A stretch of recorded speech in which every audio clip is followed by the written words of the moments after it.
Assalamu alaikum level 1 students, hope so you will all be fine at your homes.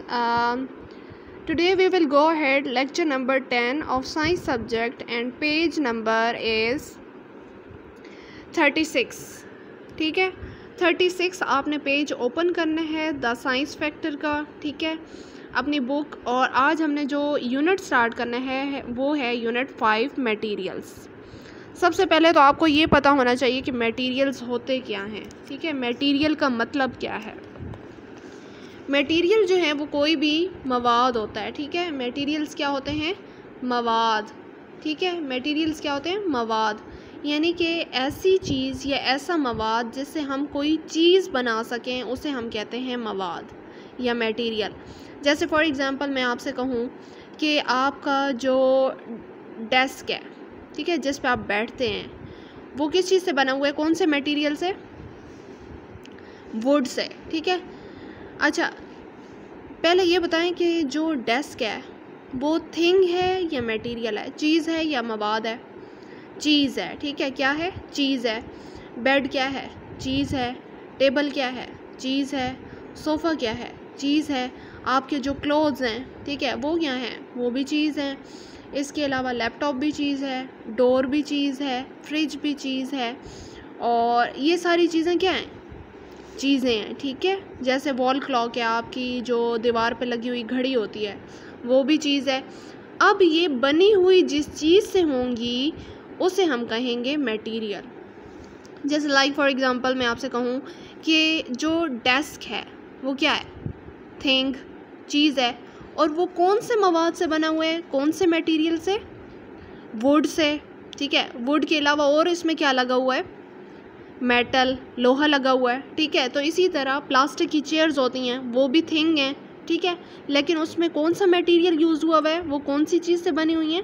Plastic से, ठीक है। जैसे हमने अम्ब्रेला पढ़ी थी, अम्ब्रेला क्या है? थिंग है, ठीक है। तो वो कौन से मटेरियल से बनी हुई है?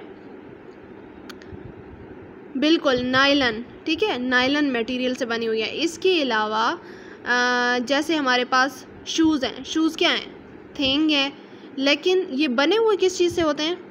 नायलन मटेरियल के भी होते हैं और लेदर के भी होते हैं। और लेदर आपको पता है कि हम कहाँ से लेते हैं? बिल्कुल स्किन, एनिमल की स्किन से लेते हैं लेदर, ठीक है।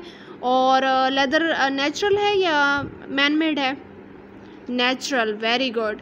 अच्छा, नाउ अब आपको ये आइडिया हो गया होगा कि थिंग्स और मटेरियल्स में क्या फ़र्क है। Basic difference between the materials and the things are very basic and very huge. You can say materials are the things that are used to make something else, ठीक है। वो मवाद है जिससे हम कोई भी चीज़ बना सकते हैं, उसे हम क्या कहते हैं? मटेरियल, ठीक है। Now come to the reading, और साथ में आपने अंडरलाइन भी करते जाना है difficult words, and you have to keep practising at your home on a rough registers. Before gonna start your practice you have to draw dark margin line on the both side of the rough register, ठीक है। आपने rough register पे margin line भी लगानी है, और फिर जो है ये डिक्टेशन वर्ड जो है आपने 5 टाइम्स जो है वो राइट करने हैं, ओके। ये देखें, unit 5 materials. A material is something that is used to make something else। यहाँ तक आपने करना है, ठीक है। मटेरियल को अंडरलाइन करें, मवाद, समथिंग, कुछ भी, ठीक है, और एल्स का मतलब भी यही होता है, हम उस चीज़ से कुछ भी बना लें, ठीक है। That was all about lecture 10। तो ये आपने अच्छे तरीके से रीडिंग भी करनी है और इसके डिक्टेशन वर्ड भी रफ रजिस्टर पे प्रैक्टिस करने हैं, ओके। जज़ाकिल्लाहु खैरन कसीरा।